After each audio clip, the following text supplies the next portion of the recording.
Et bonjour à tous et à toutes, c'est un plaisir de vous retrouver aujourd'hui pour un nouvel épisode de Journal d'un futur libraire. C'est vrai que ça faisait longtemps qu'on n'avait pas parlé de l'évolution de l'année scolaire, de tout ce qui a pu se passer depuis. Je vous avais fait un petit épisode vite fait pendant le confinement, alors il s'est passé d'autres choses depuis, pas grand chose non plus, donc on va aller relativement vite aujourd'hui. Alors ben c'est parti!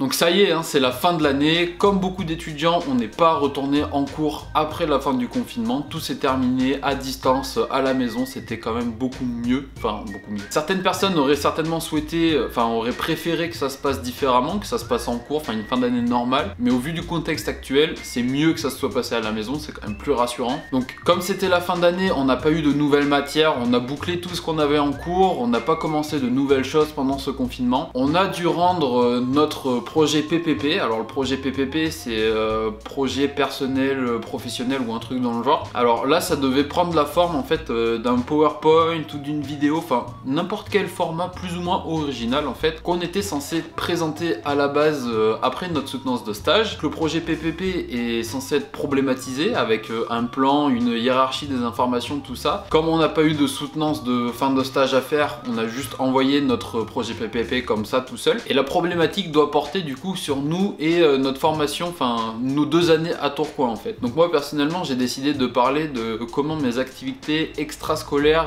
alimentent ma passion en tant que libraire et comment en fait c'est énormément de choses autour de la lecture qui m'ont passionné pour cet univers là plus que la lecture en elle-même au final. Ensuite comme le stage n'a pas pu se faire pour raisons sanitaires, il était bien difficile de faire un rapport de stage et une soutenance. Donc cette année on n'a pas du tout eu de rapport de stage à faire. En revanche on a quand même fait une soutenance.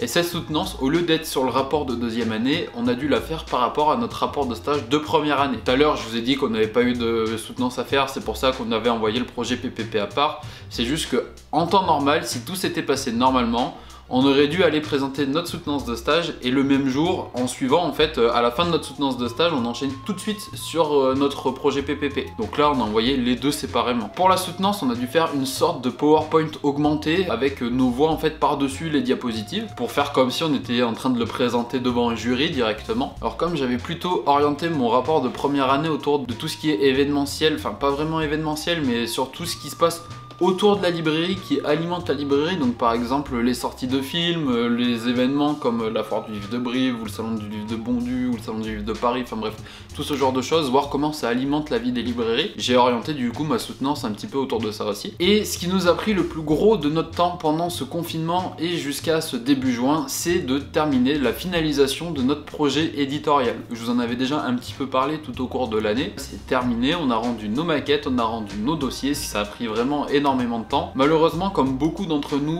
travaillaient sur InDesign et que tout le monde n'a pas InDesign à la maison, il y a énormément de projets qui sont restés en stand-by après le mois de mars, qui n'ont pas eu le temps d'être terminés, et donc on est un petit peu tous sur un pied d'égalité là-dessus. En revanche, on a quand même tous pu terminer nos dossiers, ça y a pas de souci, on n'avait pas besoin d'un logiciel particulier pour le faire. Je vais quand même vous donner les résultats du projet éditorial, qui est que malheureusement mon groupe n'a pas gagné. En revanche, on désespère pas puisque mon binôme et moi, on est vraiment motivés à l'idée de quand même faire diffuser notre projet qui était un guide sur le manga. Vous comprenez bien que pour moi, surtout pour moi, ça me tient à cœur étant donné le cœur de cible de la chaîne habituellement. Surtout que pour ce guide là, on a eu la participation de youtubeurs et de libraires, donc vraiment ce serait trop bien qu'on puisse le faire éditer un jour. Donc depuis le 5 juin, notre année est officiellement terminée. On attend maintenant les résultats. Je sais pas quand est-ce qu'ils vont tomber les résultats. Je vous referai une vidéo bien sûr quand je les aurai. En attendant, les 2 premières années à l'IUT de Tourcoing sont terminées, ça fait donc 2 ans qu'existe ce format journal d'un futur libraire. Je vous le rappelle, c'était pour vous montrer tout le parcours qu'il y aurait